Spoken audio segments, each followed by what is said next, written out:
Nyakadon csorduló válasz, lassuló tekinteted, magamra terítheted. Milyen képek rajzolódnak ki benned? Amikor a legtöbb zenémet írom, akkor valami víz jut mindig eszembe, vagy erdő, vagy valami teljesen fekete tér, ahol hát mindig egy színpadot szoktam elképzelni, ahol teljesen egyedül vagyok, és ahol így bármi hang, hogyha megszólal, akkor az ilyen nagyon hangos és nagyon ilyen mélyreható, vagy így a fejemben van benne. Úgyhogy nagyjából ezek. Szóval mindig ilyen természetközeli élmény, és színpad is általában van benne. Ehhez a színpadhoz ilyenkor társulnak emberek, közönség, vagy ilyenkor csak te vagy ott, mint egy kvázi egy ilyen csendes helyen, amit mondjuk az ilyen agykontrollban gyakorolnak az emberek, hogy ha van egy ilyen csendes helyed, amit elképzeltek, akkor mindig oda mész le alfában. Hát ez hogy néz ki, hogy ez neked a csendes helyed, ahol ilyenkor csak te vagy és senki más, vagy elképzelsz oda embereket is? Általában egyedül vagyok benne, mert nekem ez mindig egy ilyen nagyon komfortos hely volt így a színház, meg a színpad, és sokszor éreztem azt, hogy nagyon izgultam, amikor mondjuk színpadra léptem, nem zenével, hanem mint színész, és mindig lejártam, az iskolánk alatt volt egy színpad, ahova minden szünetben lejártam, és csak így üldögéltem, mert nem volt kedvem a szünetben nagyon beszélgetni. Melyik volt ez az iskola, ahol te színészetet gyakoroltál, vagy gyakoroltad? Hát ez egy katolikus gimnázium volt, és itt volt egy komolyabb színházi kis csoportunk a Szent Gellért Katakomba Színházban.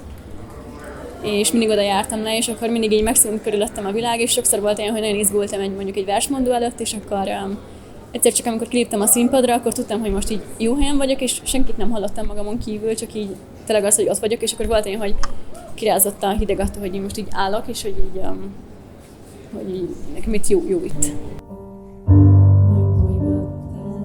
Minden tengert, minden álmat, késő reggelt. Nem vigyáztál, jól megáztál, napsütésben, esti fényben. Napsütésben, esti fényben, napsütésben, esti fényben.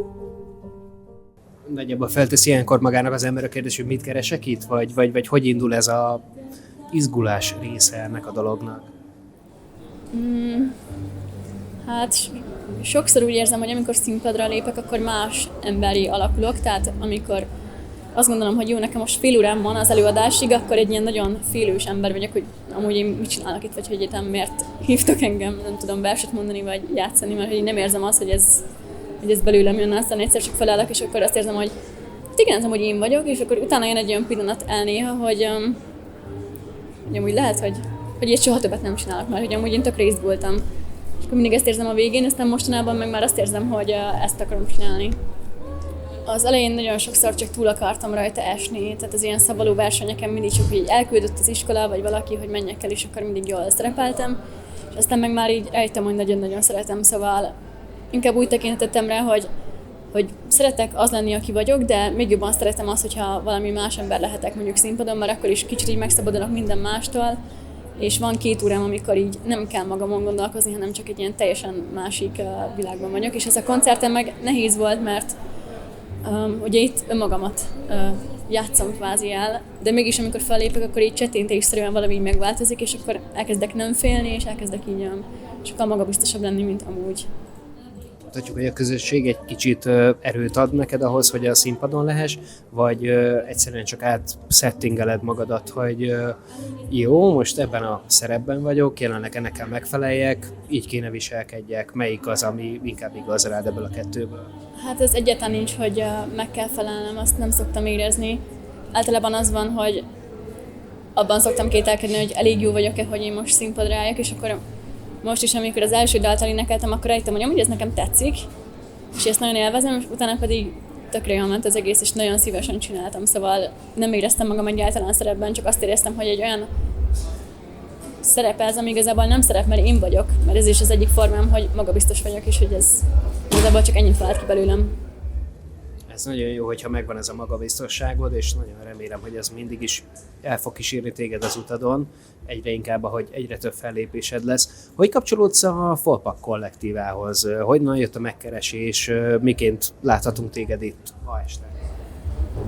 Engem néhány hónapig megkeresett a Barcsák Bálint, aki az egyik főszervezője ennek az eseménynek, és vele találkoztam néhányszor nyáron, és akkor egyszer csak írt nekem, hogy beleillenék ebbe az estbe, és akkor jönnék szívesen, és mondtam, hogy persze, csak ugye nekem még nem volt önálló koncertem. Tehát léptem már föl több helyen nyáron, de az egy zenekarra volt, és akkor gyorsan össze kellett állítanom valamit, tehát nagyon sok dalom volt, de nagyon féltem, és gondolkoztam azon is, hogy lehet, hogy le kéne mondanom már, hogy nem vagyok erre készen. És aztán pedig annyira élveztem azt, hogy erre készülök, hogy végül így nagyon-nagyon sok időt töltöttem ezzel, és nagyon jó volt. Megtudtam, hogy a Bálinték is nagyon jó fejek, és mindenki kedves, úgyhogy szívesen jöttem. Mondhatni, hogy te a szóló formációddal jelenleg itt debütáltál. Milyen más szerepben láthatunk téged eddig színpadon, ami nem színészet? Zeneileg szoktál-e másokkal együttműködni, vagy volt-e már erre példa eddig? Igen, nyáron voltam a Kollár Clemens Lászlóik zenekarában, ott helyettesítettem a Katót, és akkor ott volt olyan kb. 8 dal, amit egyedül énekeltem, és akkor arra volt egy pár hónapon felkészülni, az nagyon-nagyon jó volt, ott felléptünk a Kubuciban, meg a Tagyonhegyen és Szentesen. Milyenek ítélted akkor a mai első fellépésedet itt a Folpak Invites eseményen keresztül?